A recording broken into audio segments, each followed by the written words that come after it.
계속 주기도문에 대해서 좀 같이 말씀을 나누려고 합니다. 몇 주간이 되겠지 모르겠습니다만은 하나씩 좀 정리해 보면서요. 하나님 나라가 이 땅에 임하였다라는 것과 그리고 실제적으로 주님이 마태복음 6장 33절에 그랬죠. 너희는 먼저 그 나라와 그 의를 구하라고 말씀했습니다. 다른 어떤 것 먹고 입고 마시고 염려하지 말고 그 나라 그 의를 구하라. 바로 그 마지막 그 내용이 다 집약적으로 포함된 기도가 뭔가 하면 바로 주기도문이라는 것입니다. 그래서 이 주기도문은 다시 한번 여러분에게 인지해야 될 것은 여기에 예수님이란 말도 안 나오고 구원이란 말도 안 나오고 십자가란 말도 나오지 않습니다. 그러나 이 기도는 누구만이 할 수 있는 기도인가 하면 하나님의 자녀만이, 이미 구원받아 하나님의 자녀만이 하나님을 아버지라고 부를 수 있는 자들이 할 수 있는 기도입니다. 그래서 이미 구원과 십자가와 이 모든 것들은 이 안에 내용이 뭐가 있다는 거죠? 집약적으로 들어있다는 거죠. 그래서 이미 구원받은 자들이 기도하는 기도다. 사실은 한 기도만 하면 돼요. 이 내용, 주기도문 전체 내용을 한마디도 하면 돼요. 뜻이 하늘에서 이루어진 것처럼 땅이 다 이루어지면 됩니다. 이게 내용의 핵심 포인트예요. 그래서 이것이 이루어지기 위해서는 우리가 어떻게 살아야 되는가. 그 다음에 내용이 일용할 양식을 먹어야 되는 거죠.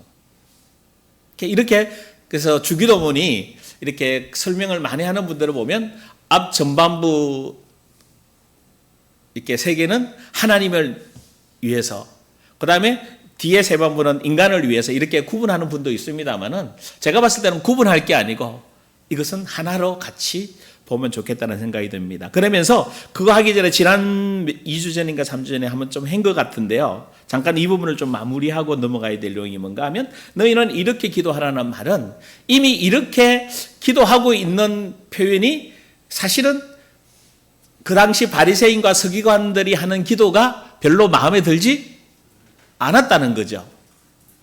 그래서 제자들도 예수님이 하신 기도하고 바리새인들과 서기관들이 그 당시 기도하는 기도가 달라. 그래서 예수님께 부탁을 해요. 기도 좀 가르쳐 주십시오라고 누가 보면 얘기하고, 본문에는 너희는 이렇게 기도하. 그러면 반대로 이렇게 기도하지 말아야 될 내용이 있을 거 아니에요. 그게 오늘 어디에 있는가 하면 6장 5절부터 쭉 나오게 됩니다. 그래서 세 가지인데요. 6장 6절, 7절, 5절, 6절, 7절 쭉 보게 되면 세 가지 이렇게 정리해 볼 수 있어요. 첫째로 뭔가 하면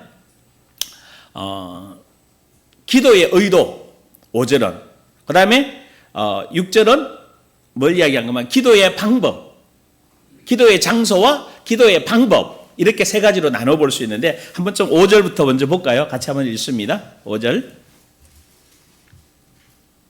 시작. 또 너희는 기도할 때 외식하는 자와 같이 하지 말라. 그들은 사람에게 보이려고 회당과 큰 거리 서서 기도하기를 좋아하느니라. 내가 진실로 너희에게 이르노니 그들은 자기 상을 이미 받았느니라. 자, 여기서 이렇게 기도하지 말라고 했는데 그 기도 내용이 뭐냐? 외식하는 자와 같이 하지 마라. 자, 외식하는 자가 뭘까요? 지난번에 한번 말씀드린 것 같은데 연극 배우라는 표현을 썼습니다. 헬라 원문을 좀 번역하면. 그래서 왜냐하면 연극 배우가 다양한 역할과 신분이 있죠. 근데 실제 자기의 삶은 아닙니다. 그래서 오늘 우리가 기도할 때 이 연극 배우는 관객을 위해 봉사하기 위해서 그렇게 연극에 맞는 태도를 할 뿐입니다. 그래서 기도할 때 이와 같은 다른 사람을 위해서 기도하지 말라는 거죠. 연기해서 기도하지 말라. 그래서 첫째로 기도할 때 이 당시에 그랬잖아요. 그죠? 큰 소리로 어귀에 나가서 기도하고, 우리가 잘 아는 것처럼 바리새인들의 기도가 어땠어요? 나는 일주일에 3번씩 금식하고 이렇게 기도합니다. 큰 어귀에 서서. 근데 쟤들요, 쟤들은 금식도 안 하고요. 하여튼 이런 보여주려고 하는 기도의 내용, 이렇게 기도하지 말라는 거죠. 근데 이거 기도하다 보면 여러분이 많이 걸려드는 분이 있어요. 대표 기도할 때. 그래서 할 수만 있다면 좋은 미사오구를 써야 되지만 여러분의 마음이 거기에 담겨지기를 원합니다. 짧은 내용도 괜찮아요. 기도의 내용이 길고 짧고가 아니라 내 중심을 그렇게 누구에게 보여주려고 하는 기도가 아니라 진짜 주님의 앞에 내 중심의 기도를 좀 아뢰는 시간 되면 좋겠습니다. 근데 우리 기도하다 보면 어때요? 또 그래도 또 이렇게 좀 앞에 좀 넣어야 되잖아, 뭔가가, 그죠? 그래서 어떤 분이 그러더라고요. 서론 하는데 기도에 창세기부터 다 나온대. 천지를 창조하시고 자비로우시고 은혜로우시고. 근데 사실 한마디만 하면 돼요. 뭐라고 그러면 돼요? 그분이 누구예요? 아버지예요. 그냥 하나님 아버지 딱 한마디만 하면 다 되는데 거기에다 다 그래 시간을 거기에다가. 근데 사실은 필요해요. 때로는 진짜 전능하신 하나님의 은혜가 필요할 때가 있잖아요. 그렇죠?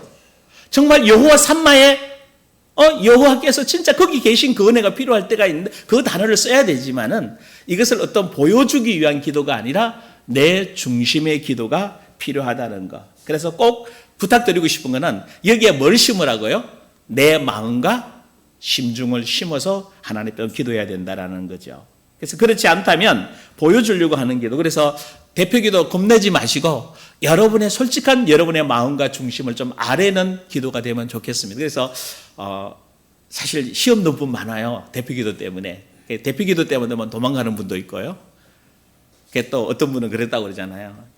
열심히 다 적어왔는데 선풍기 바람이 휙 불어가게 날아가 버렸어. 기도하기 참 난감해요. 그죠? 원고 있다가 없으면요. 그럴 때도 기도할 수 있는 여러분 되기를 원합니다. 뭐요? 여러분의 뭐만 있으면 돼요? 마음 중심이 하나님께로 향하는. 아멘? 두 번째로 기도의 장소에 대한 문제입니다. 자, 6절요. 같이 읽습니다. 기도할 때 들어가 문을 닫고 은밀한 중에 계신 내 아버지께 기도하라. 은밀한 중에 보시는 내 아버지께서 갚으시리라. 여러분, 이거 여러분한테는 별 의미 있어요? 골방에 가서 기도하라 이 말이? 근데 성전 중심으로 했던 지금의 여러분들 생각하시면 안 돼요.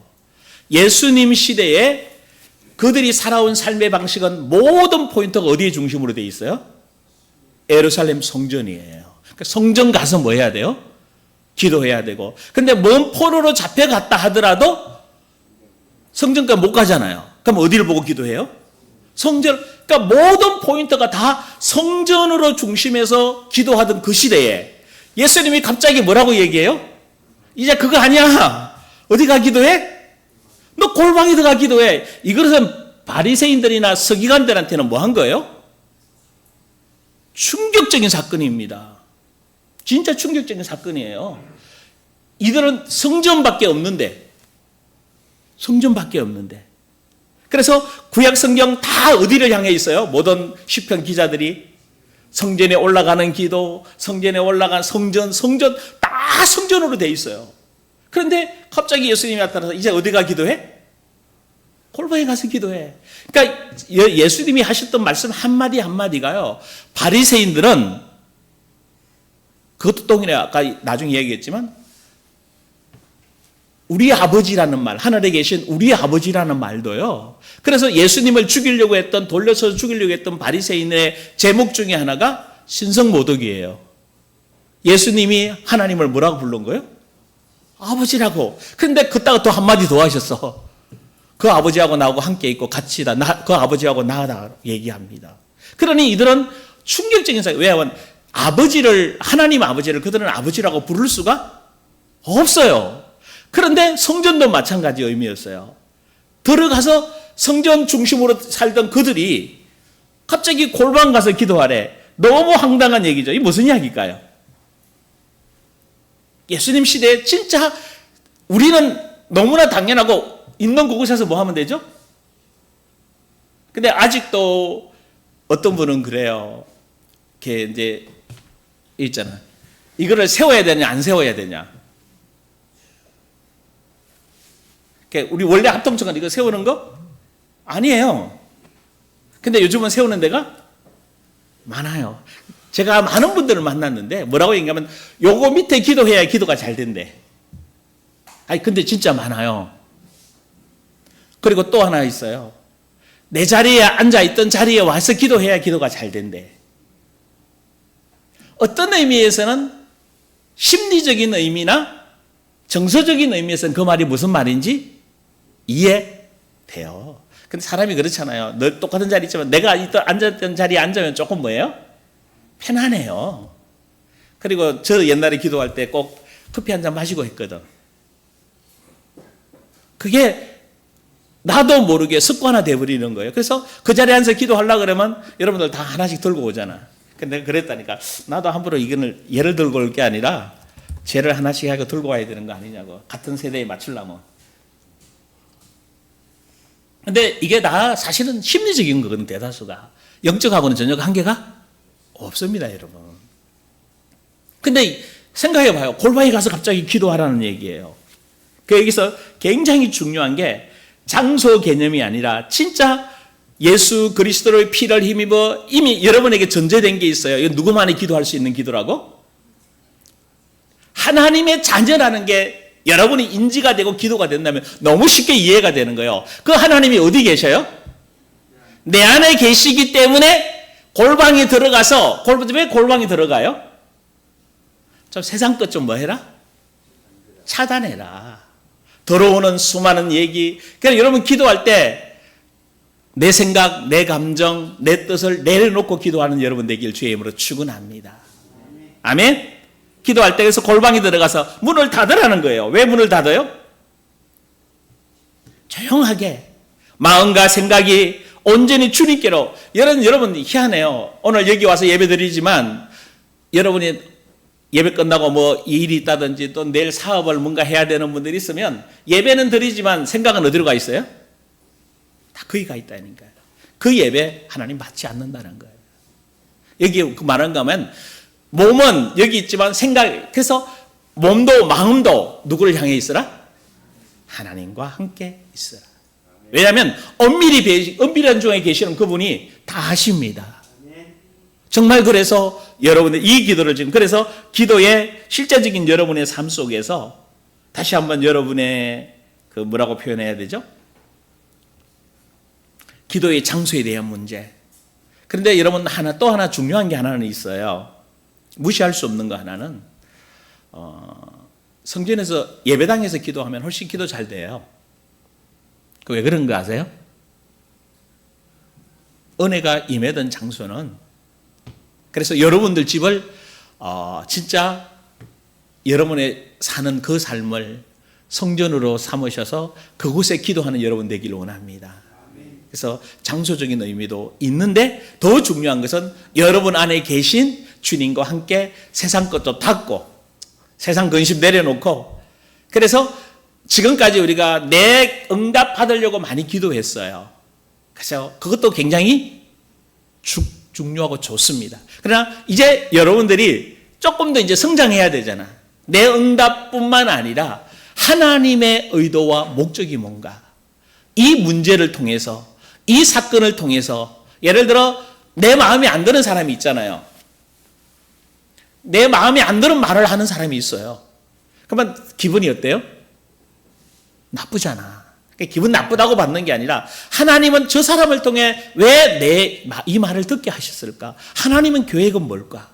그러니까 기도에 대한 여러분들이 좀 더 폭이 넓어지기를, 그러면서 세상 것 좀 꺼르고 정말 마음 중심이 하나님께를 향해서 하나님과 또 깊은 교제하면서 정말 세상과 좀 단절되어 주의 음성을 듣고 말씀을 묵상하고 그 말씀 속에서 은혜 받는 여러분 되기를 주의 이름으로 축원합니다. 그래서 그 조용한 곳에서 누구 만나라?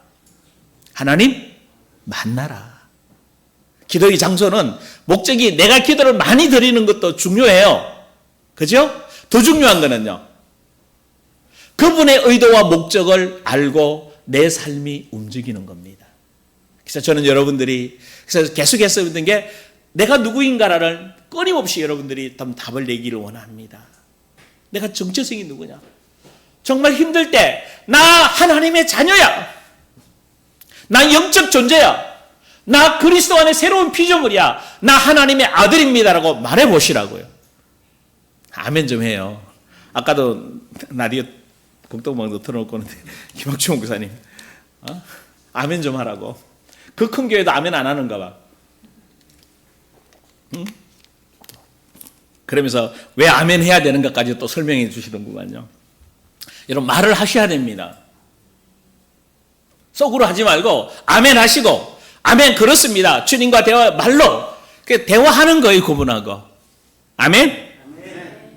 그래서 언제 어디든지 은밀한 곳에서 그 하나님과 교제할 수 있는 여러분 되기를 주의 이름으로 축원합니다. 그래서 사실은 여러분이 계시는 곳에 누구도 함께 계셔요? 하나님도 함께 계십니다. 그래서 그분하고 함께 더 은밀하게 조용한 곳에서 끊임없는, 그래서 사실 제일 조용한 시간이 언제예요? 예? 아침. 일어나서. 여러분 마음도 제일 안정될 때가 언제예요? 여러분 하루 중에 제일 언제 마음이 안정이 돼요? 아침 아니에요? 아침 먹고 이제 막 움직여 직장 가고 뭐 하고 하면 이때부터 뭐가 돌아가요? 생각하고 이렇게 해야지 저거 해야지 막 계속 나오는 거 아니에요. 물론 눈 뜨자마자 나옵니다만은 그거 나오기 전에 하나님과 또 은밀한 속에 계시는 골방 속에 바로 그런 말이에요. 조용한 가운데 그분과 교제해서 그분의 그 놀라운 비밀들을 날마다 경험하길 주의 이름으로 축원합니다. 자, 세 번째. 그럼 기도의 방법은 뭐냐? 7절 시작. 또 기도할 때 이방인과 같이 중언부언 말라. 그들은 말을 많이 하여야 들으실 줄 생각한. 자, 중언부언하지 말라. 이 말은 사실은 동일한 말을 반복적으로 또 장황하게 간절히 오랫동안 그 일이 이루어질 것이라고 기도하고 주문하는 내용이지요. 그러니까 이제 이게 이렇게 우리나라로 말하면 옛날 그 우리 어머니들이 물 한 그릇 떠놓고 어떻게 해요? 지성이면 감천이란 말로 오랫동안 그 일이 이루어지도록 기도했던. 근데 재밌는 거 아세요? 우리의 기도의 여러분들은 아닐지 몰라도 상당수 기도 부분은요, 그 비나이다의 산신령님 빼고 누구 집어넣은 거예요? 예수님, 하나님 넣은 거예요. 그러면서 그냥 내 기도를 하나님 이거 들어주셔야 돼요. 이거 이루어주셔야 돼요. 이런 기도예요. 어떤 분이 문자가 왔어요. 목사님, 우리가 우리 찬양팀이 어느 찬양대회에 참석했는데 1등 하도록 기도해 달래. 그래서 네, 좋은 성적 있기를. 그리고 그냥 점만 딱딱 해놨어요. 나 기도도 안 했어요. 이 기도했어요. 하나님, 저 찬양팀이 최고의 찬양을 잘할 수 있도록 은혜 베풀어 주십시오. 근데 그게 다 교회에서 온 찬양팀이에요. 10팀이. 다 1등 하려고 그러거든. 어떻게 해야 돼, 그러면? 1등은 누구밖에 안 나와요? 한 팀밖에 안 나와요. 어떻게 해야 돼요? 하나님, 여러분이 부모라면 어떻게 해야 돼요? 여러분이 하나님이라면 누구 줘야 돼요? 잘하는 사람 줄 거예요. 그러면 못하는 사람은 마음이 뭐야죠? 그래도 1등, 2등, 3등이라 된 사람은 괜찮지만 거기 안 들은 사람은요? 마음이 어때요? 섭섭하죠? 그러면 뭐라고 그래요?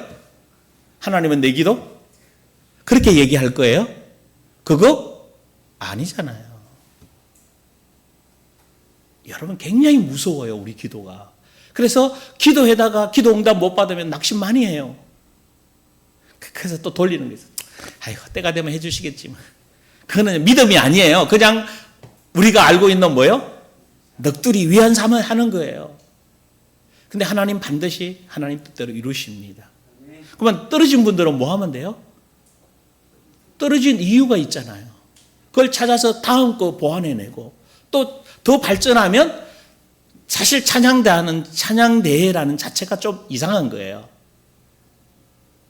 사실은 그냥 하나님을 찬양하는 것으로 만족하면 되는데 이게 어쩌면 경쟁심을 붙어서 근데 다 내 기도만 응답 들어주면 여러분 심각해요. 그러면 근데 하나님 그렇게 하시지 않아요. 그래서 기도할 때 정말 좀 더 폭이 넓어지길 주의 이름으로 축원합니다. 이 찬양 대회를 통해서 하나님의 뜻이 이루어지게 하여 주옵소서. 아마 그렇게 기도를 부탁했다면 제가 너무 기분이 좋을 것 같은데 우리 팀이 1등 되다가 하려고 기도하니 솔직히 난 못하겠더라고 그거를. 그러니까 우리 아들만 잘 되게 해주세요라고 어떻게 기도해요? 모든 사람이 다 잘 돼야 되잖아요. 좀 아멘 좀 해봐요. 맞아요, 안 맞아요? 나만 성공하고 다른 사람 망하면 사회 망해요. 기독교인들만 다 잘 되면 어떡해요? 하나님은 그런 하나님 아니거든. 햇빛은 동일하게 비춰주시거든요.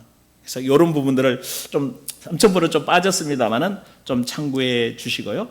엘리야 시대에 바알 선지자 같은 그런 기도들이 막 정말 큰 기도를 가지고 기도 응답이 이루어질 때까지 기도해요.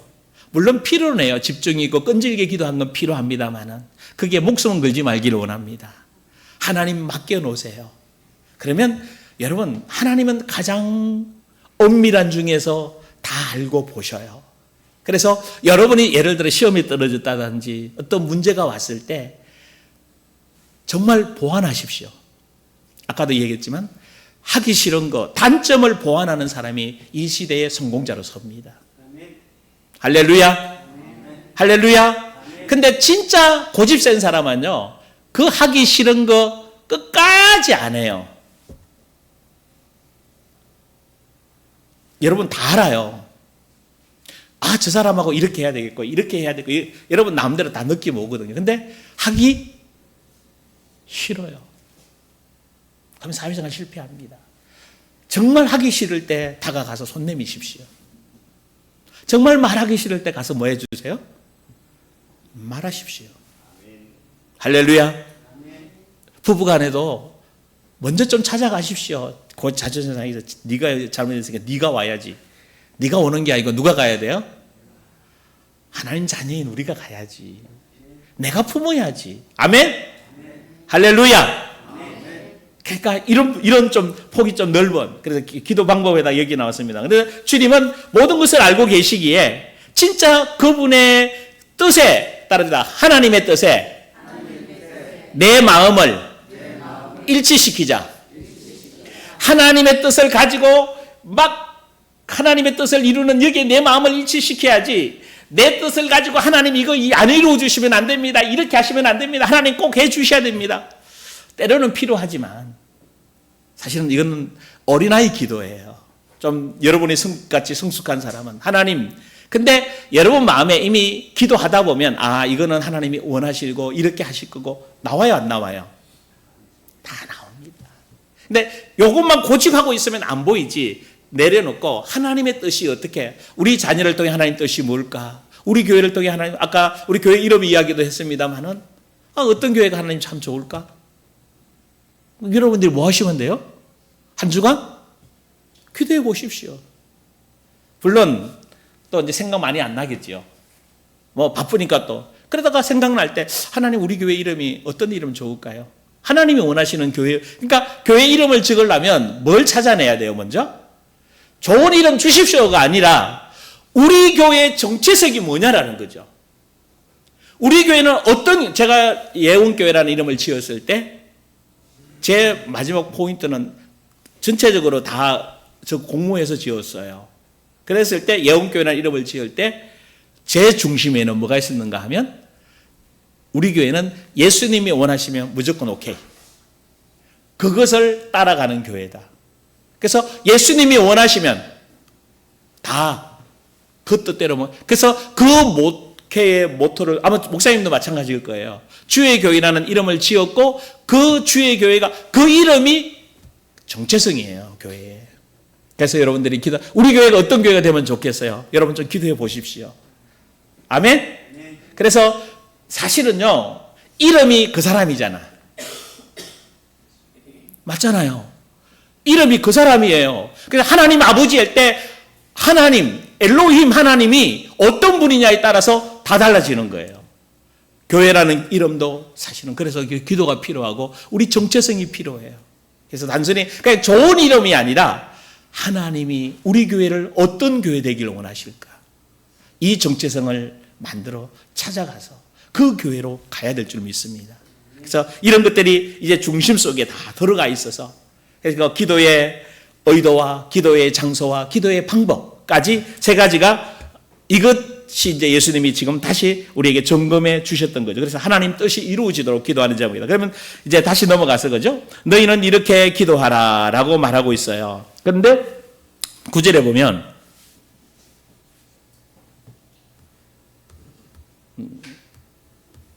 자, 너희는 그랬어요. 그죠? 그전에 그러므로는 말은 앞에 기도에 대해서 상관 이야기에서 그러므로 이제 너희는 너희라는 표현이 다시 한번 여러분 정리하셔야 돼요. 누굴 이야기하고 있어요? 예? 그 당시 제자들. 그럼 지금 우리로 말하면 누구예요? 근데 사실은 지금 그 당시 그 제자들도 하나님을 아버지라고 부를 수가 없어요. 물어봅시다. 여러분, 하나님 아버지 부를 때 어때요?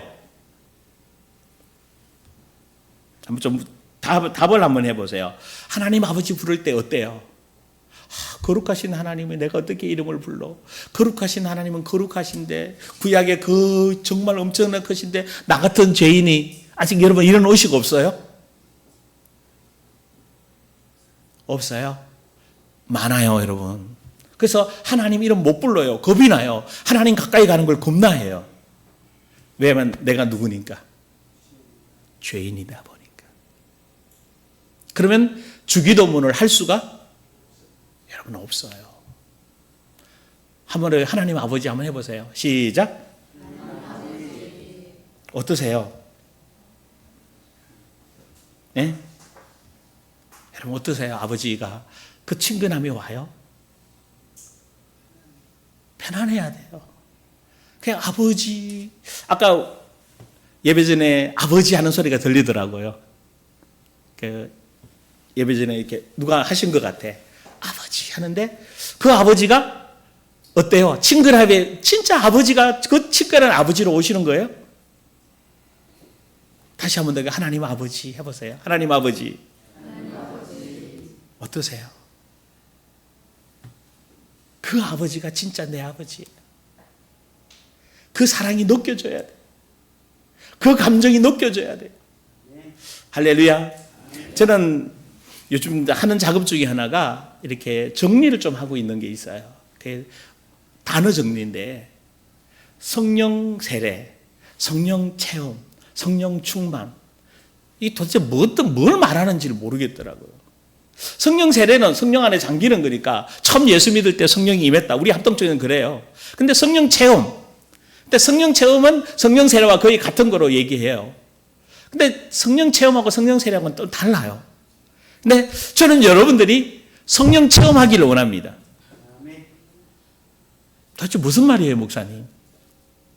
성령님이 어디 계셔요? 내 안에 계셔요. 내 안에 계신 성령님이 나를 인도하고 내가 성령을 체험한다는 것은 무슨 얘기죠? 우리는 이런 거 얘기해요. 뭐 예언하고 은사하고 병 고치고 방언하고 이걸 성령 체험이라고 얘기해요. 아니, 그거는 성령 체험이 아니고 성령의 언사. 부분적으로는 맞을 수 있지만 진짜 성령의 체험은 내 혼과 내 몸이 성령이 인도하는 거예요. 부분적으로만 순간적이라도 예를 들어 막 기도하다 보면 어떻게 마음이 어때요? 막 기쁘실 때가 있어요. 때로는 막 눈물이 날 수도 있어요. 때로는 이게 부분적인 체험이에요. 봐봐요. 그때 내 감정이 들어가요, 안 들어가요? 성령이 통치할 때 내 감정이 안 들어가요. 그 체험이 쭉 지속되는 게 뭐야?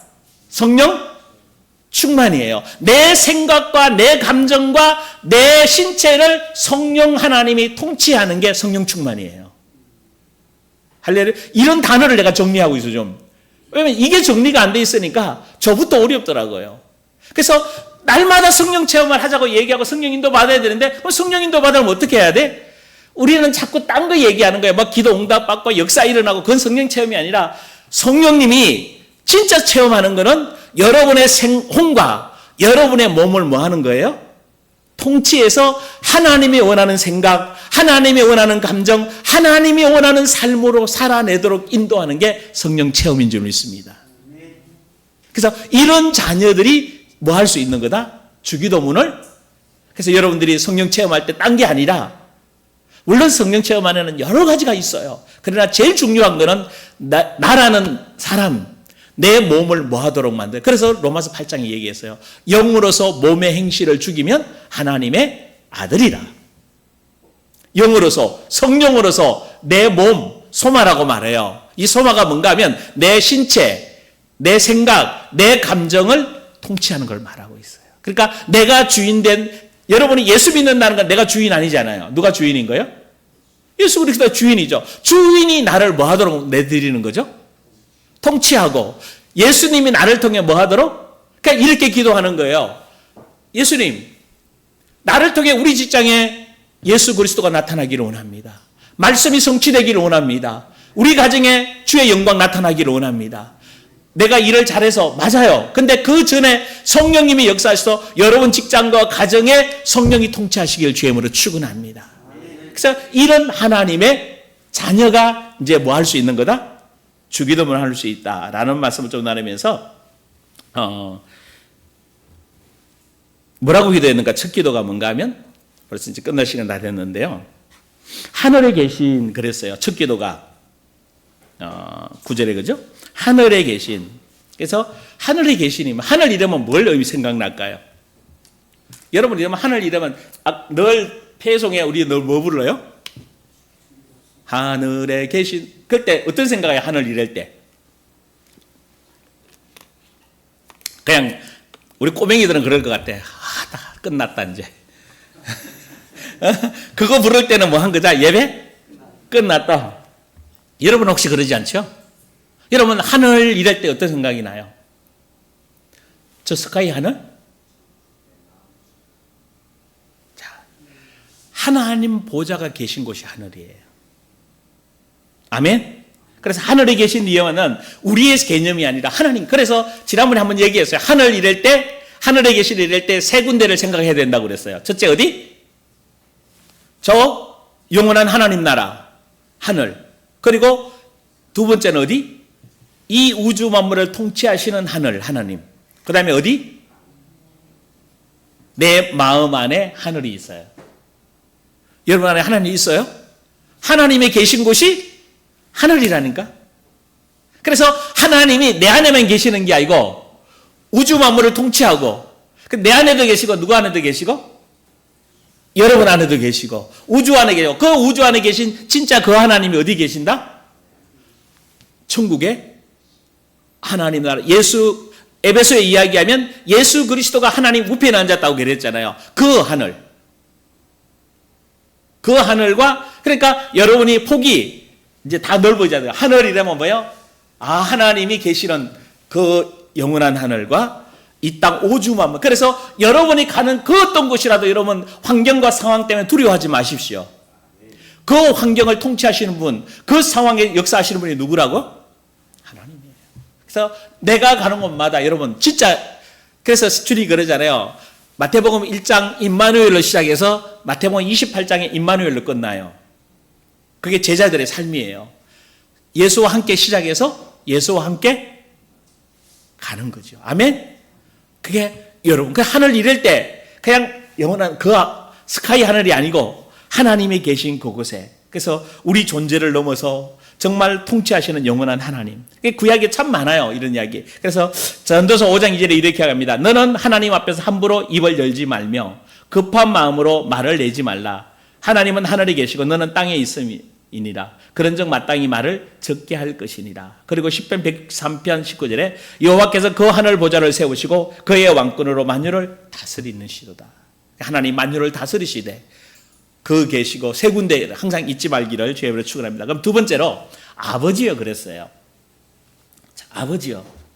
아까도 이야기했지만 이 아버지라는 말이 인자로 오신 예수님께서 여호와 하나님을 평상시 어린아이들이 쉽게 우리로 말하면 뭐예요? 지금 우리 때는 아빠라는 말을 이름 부를 수가 없었잖아요. 우리는 뭐예요? 아버지예요. 근데 요즘 아이들은 아빠. 어느 게 더 친근해요? 아빠예요. 그러니까 이때 예수님은 우리가 말하는 거룩한 되게 먼 아버지 얘기했잖아요. 저도 아버지하고 한번 얘기 한번 제대로 안 해봤다니까. 그러니까 아버지 되게 무서워요. 아버지 앞에 가까이 갈 수도 없었고 아버지하고 뭐 대화도 못 해봤으니까.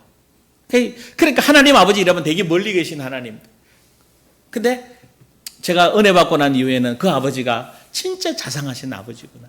그러니까 육신의 아버지하고 나하고 대화 안 했어도 하나님하고는 참 대화를 많이 해요.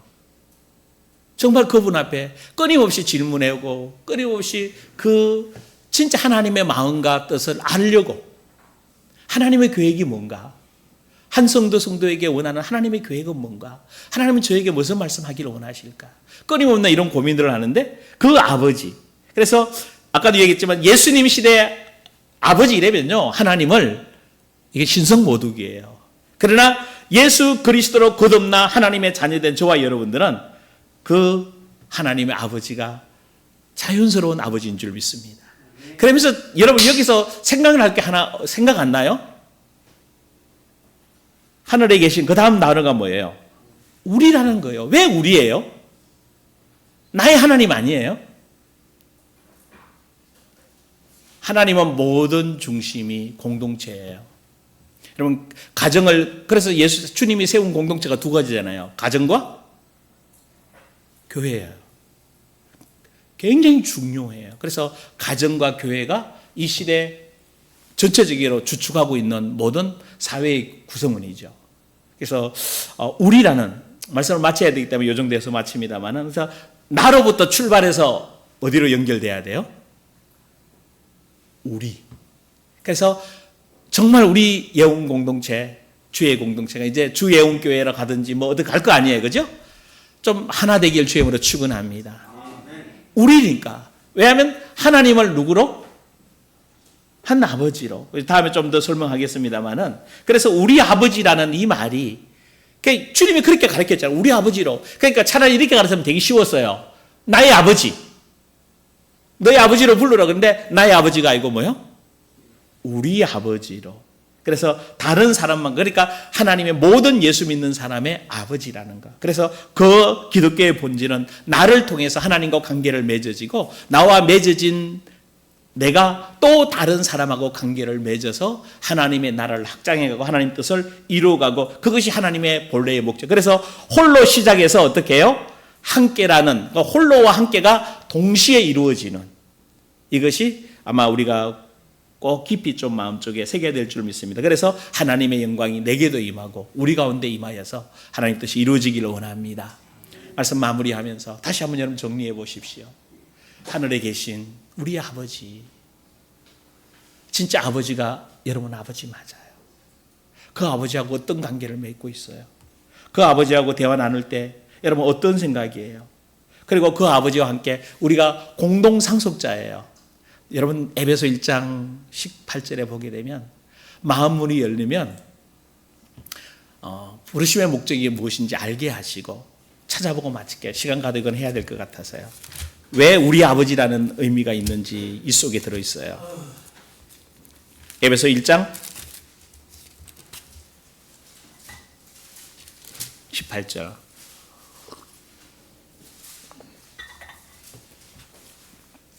같이 했습니다. 시작. 너희 마음의 눈을 밝히사 그의 부르심의 소망이 무엇이며 성도 안에서 그 기업의 영광의 풍성함이 무엇이며. 여러분 굉장히 중요한 얘기예요.